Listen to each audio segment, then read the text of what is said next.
রাশমিকা মান্দানা নাম শুনেছেন?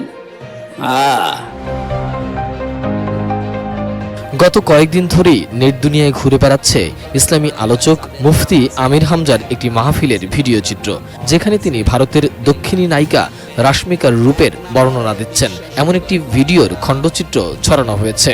রাশমিকা মান্দানা নাম শুনেছেন? চেহারার কাটিং এ এখন পৃথিবীতে 1 নম্বরে আছে। এই মহিলার দিকে একটু আল্লাহর নাম নিয়ে তাকাবেন, দেখেন তো কি সুন্দর করে আল্লাহ তারে বানিয়েছে।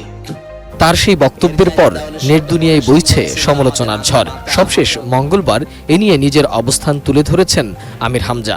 তিনি তার ফেসবুক পেজে একটি পোস্টের মাধ্যমে রাশমিকাকে নিয়ে মন্তব্যের ব্যাখ্যা দেন। ওই পোস্টের মাধ্যমে আমির হামজা দেশবাসীর কাছে দুঃখ প্রকাশ করে বলেন, ফ্যাসিস্টদের কারাগারে থাকাকালীন এমন কোনো নির্যাতন নেই যে তার উপর করা হয়নি। আমির হামজার ব্রেনে বিদ্যুতের শক দেয়া হতো উল্লেখ করে তিনি বলেন, অজান্তেই মুখ দিয়ে অসংলগ্ন কথাবার্তা বেরিয়ে আসছে, আচরণও তার নিয়ন্ত্রণে নেই বলেও জানান আমির হামজা। মুফতি আমির হামজা বলেন, আমি শারীরিক ও মানসিক কোনোভাবেই সুস্থ নয়। অন্যদিকে বড়দের অনুরোধে তাদের দাওয়াতও ক্যান্সেল করতে পারি না। তবে আমি কথা দিচ্ছি, পরবর্তী সময়ে পরিপূর্ণ প্রস্তুতি ও আমার যথাযথ ট্রিটমেন্ট নিয়ে মাহফিলে অংশ নেব।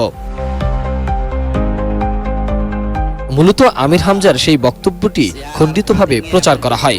পুরো বক্তব্য বিশ্লেষণ করলে দেখা যায় তিনি নারীদের পর্দার গুরুত্ব বোঝানোর জন্যই এই উক্তিটি করেছিলেন, যেখানে তিনি বলেছেন, সৌন্দর্য যদি প্রদর্শনের বিষয় হতো তাহলে পৃথিবীর সবথেকে শ্রেষ্ঠ সুন্দরী ছিলেন আদিমাতা হাওয়া আলাইহিসসালাম, কিন্তু তিনি তার সৌন্দর্য প্রদর্শন করেননি।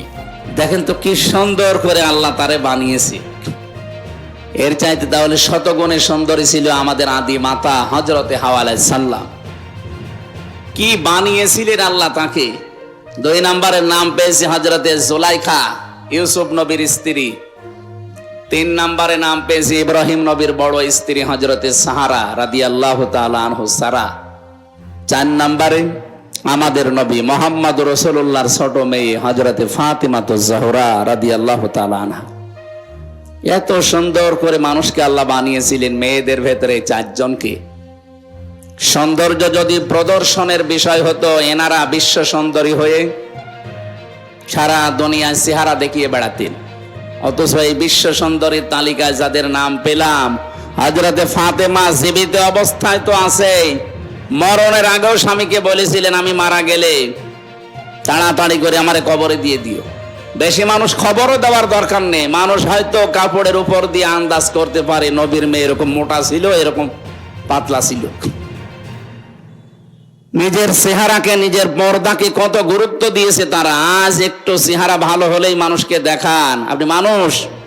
ধারণা করা হচ্ছে আমির হামজার বক্তব্যের খণ্ডিত অংশ ইচ্ছাকৃতভাবে ছড়ানো হয়েছে।